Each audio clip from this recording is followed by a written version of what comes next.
Эфирде 4-октябрга алынган жаңылыктардын түшкү топтому. Студияда мен Асель Болотбекова, саламатсыздарбы? Кыргызстанда бүгүн 4-октябрда парламенттин 7-чакырылышына депутаттарды шайлоо башталды. Эреже боюнча добушканалар эртең мененки саат 8:00дөн тартып ачылды. Коронавирус пандемиясынын шартында өтүп жаткан шайлоодо жогорку кеңештеги 120 депутаттык орун үчүн 16 партия ат салышууда.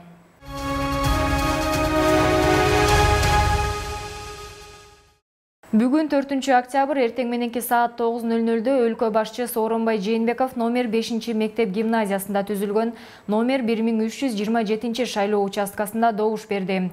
Жээнбеков коштоп келгендер көрүнгөн жок. Өлкө башчы кабинага кирип добушун бергенден кийин автоматтык эсептөөчү урнага келип, шайлоо бюллетенин салып жатканда техникалык мүчүлүштүктөр болуп, баракча дароо кабыл алынган жок. Өлкө башчыга жардамга келишип, экинчи жолку аракеттен кийин президент шайлоо бюллетенин урнага салды.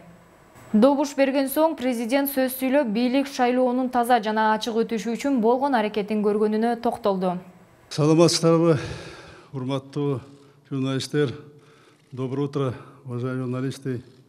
Бүгүн шайлоо өнөктүгү аяктап, шайлоо бере тургандагы күн келди.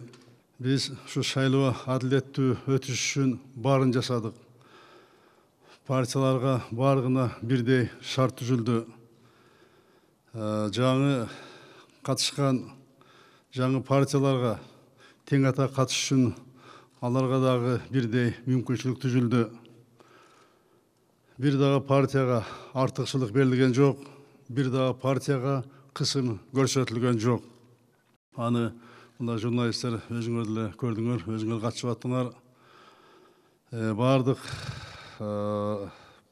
партиялардын дебаттары радио телеканалдарда кеңири көрсөтүлүп турду. Айрыкча көрдүңөр, мамлекеттик каналдарда кеңири партиялык дебаттар көрсөтүлүп турду.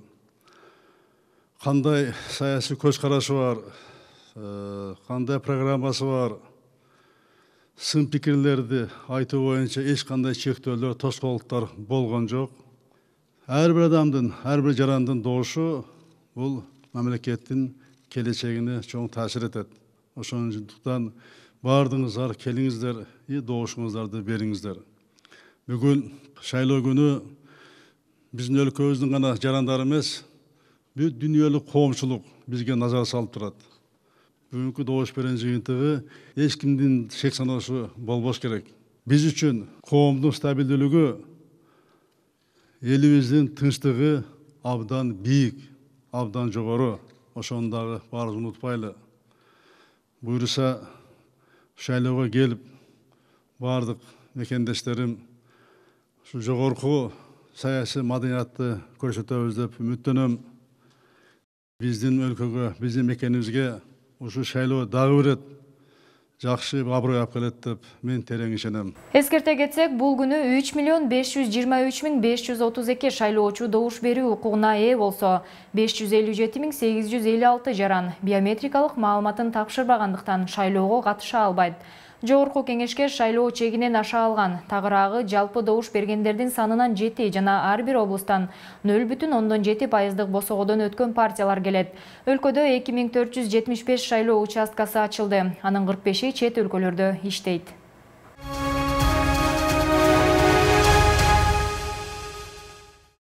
Парламенттик шайлоого карата ачылган шайлоо тилкелеринде 5728 медицина кызматкери иштеп жатат.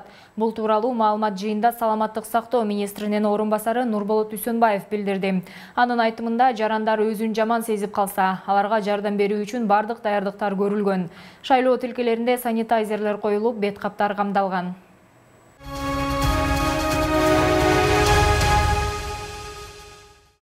Ошол эле учурда бүгүн коомдук тартипти сактоо үчүн 10 миңден ашык милиция кызматкери тартылды. Бул тууралуу бүгүн 4-октябрда Ички иштер министрлигинин тергөө бөлүмүнүн башчысы Султан Макиев брифингде билдирди. Маалыматка ылайык, ар бир шайлоо участкаларында 1ден 5ке чейин кызматкер бекитилген. 900 кызматкер жол коопсуздугун камсыздап жатат. 2000ден ашык элдин кошуундар тартылып, ыкчам штабтар түзүлгөн. Учурда кырдаал туруктуу экендиги айтылды.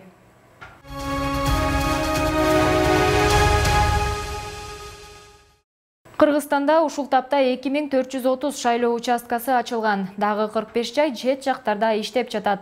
24472 кыргызстандык жаран 3 октябрь күнү шайлоо участкаларынан сырткары мөөнөтүнөн мурда добуш берди. Бул тууралуу брифингде БШКнын башчысынын орун басары Абдыжапар Бекматов билдирди. Анын айтымында мындай жол менен шайлоо боюнча 29330 жаран арыз берген. Кайрылгандардан 4448 кыргызстандык ар кандай себептер менен добуш бере албай калышкан. Айрымдары паспорту жок болуп калган же өздүгүн аныктаган документи болгону менен анын мөөнөтү өтүп кеткен, деди Бекматов.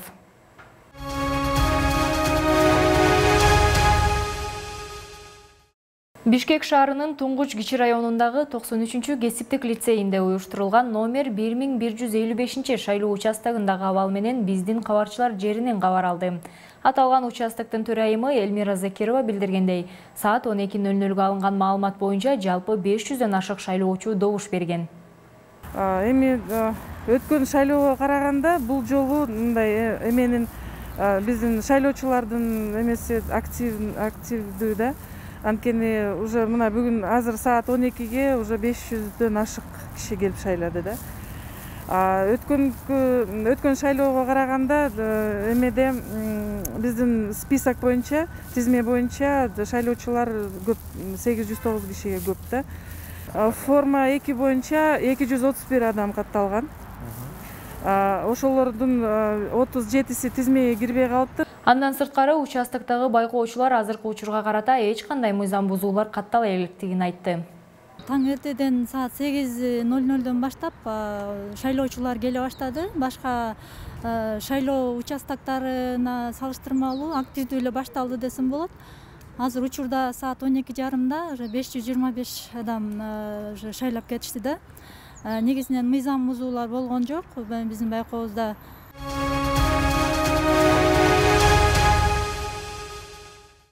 Социалдык тармактарда шайлоо участоктарына медициналык бет кабына белги коюлган жарандарга даяр бюллетень берилип жатканы айтылууда. Ички иштер министрлигинин тергөө бөлүмүнүн башчысы Султан Макилов бул боюнча азыр маалымат алышканын, тийиштүү чара көрүлөрүн айтты. Ар бир шайлоо участогуна 1ден 5ке чейин кызматкер бекитилген. Жалпы 900 кызматкер коомдук коопсуздукка көзөмөл жүргүзүүдө. Көмөк үчүн 7000ден ашык элдик кошуун тартылды. Мыйзам бузууларды документтештирүү үчүн топтор түзүлгөн. Ички иштер министрлиги тарабынан коомдук тартип көзөмөлдөнүүдө. Акыркы саатка карата шайлоого байланыштуу мыйзам бузуулар катталган жок. Учурда абал туруктуу, деди Ички иштер министринин өкүлү.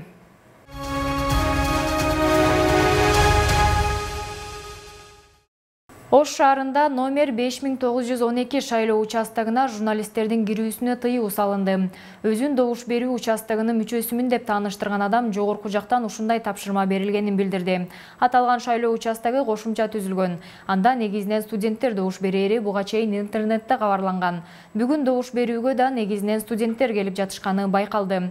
Ош шаарында жалпы 86 добушкана бар. Алардын ичинен 10 шайлоо участогуна кошумча ачылган.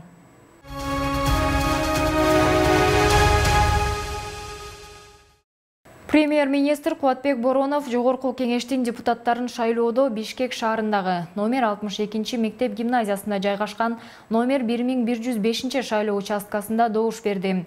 Бул тууралуу өкмөттүн маалымат кызматы кабарлады. Премьер-министр эл активдүүлүгүн көрсөтүп, шайлоого барып өлкөнүн келечеги жана өнүгүшү үчүн туура тандоо жасайт деп ишенерин белгиледи. Ошол эле учурда жогорку кеңештин төрагасы Дастанбек Жумабеков Жал Кичи районундагы номер 1050 шайлоо участкасында добуш берди. Ал эми саясатчы Өмүрбек Текебаев добуш берүү үчүн үй бүлөсү менен номер 1214 шайлоо участогуна барды. Саясатчы шайлоого келе жатып паспортун үйүнө унутуп калганы айтылды. Кошумчалай кетсек, бул жолку парламенттик шайлоого Өмүрбек Текебаев катышкан жок. Ал эми Ата Мекен партиясын бул шайлоодо депутат Жанар Акаев жетектеп баратат.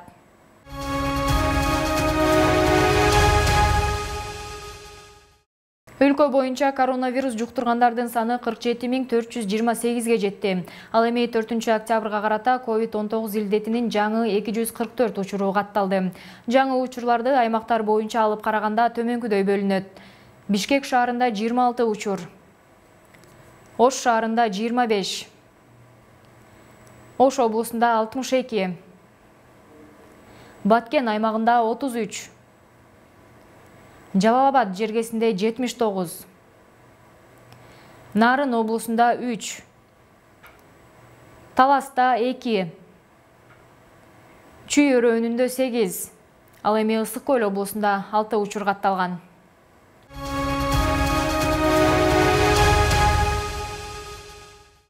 Мекенчил партиясынын лидери Камчыбек Ташиев добуш берди. Бул тууралуу аталган партиядан билдиришти.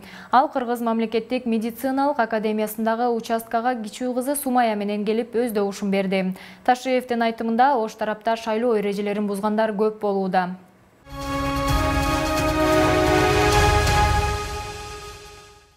Украинанын мурдагы президенти Петр Порошенко 2 өпкөсү кагынып ооруканага жатты.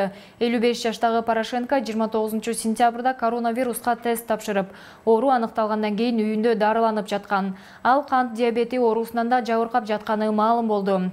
Миллиардер Порошенко учурда Украина парламентине Европа тилектештик партиясынан мүчө. Ал 2014-2019 жылдары өлкөнү башкарып турган.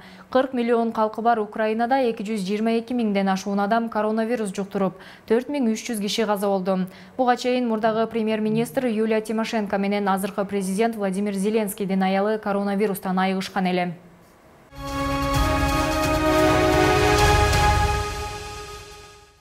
Дүйнөнүн жана Кыргызстандын жаңылыктар менен биздин 2020 чекит кежи сайтыбыздан жана социалдык тармактагы баракчаларыбыздан кененирээк тааныша аласыздар.